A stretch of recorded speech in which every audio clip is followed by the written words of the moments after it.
Hello guys, আজকে আমি তোমাদেরকে শেখাবো কিভাবে তৈরি করতে হয় ঝালমুড়ি। আমি প্রথমে এখানে মুড়ি আর চামচুর নিয়ে নিয়েছি। তারপরে আমি এখানে দিয়ে দেবো টমেটো, কাঁচামরিচ ও ধনেপাতা। প্রথমে আমি টমেটোগুলো দিয়ে দিচ্ছি। দেখো আমি টমেটোগুলো দিয়ে দিচ্ছি। এবার টমেটোটা রেখে দিচ্ছি। এবার আমি এই কাঁচামরিচ ও ধনেপাতার গুঁড়োগুলো দিয়ে দিচ্ছি।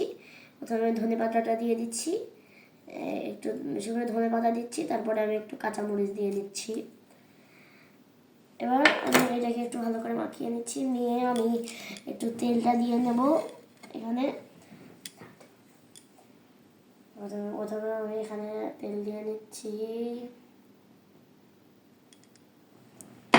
তো আমি এটা আবার মাখিয়ে নিচ্ছি একটু ভালো করে।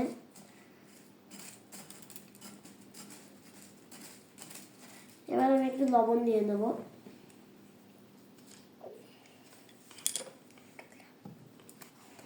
আমি এখানে একটু লবণ দিয়ে দিচ্ছি।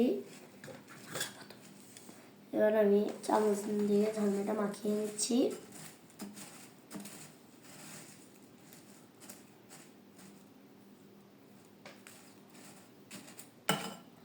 তোমরা দেখতেই পাচ্ছ ঝালমুড়িটা তৈরি হয়ে গেছে।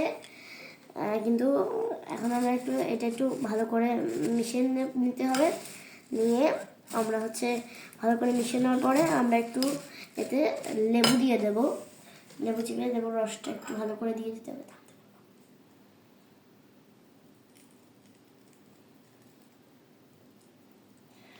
লেবুটা বেশি দেবো না, লেবুটা দিয়ে নিচ্ছি।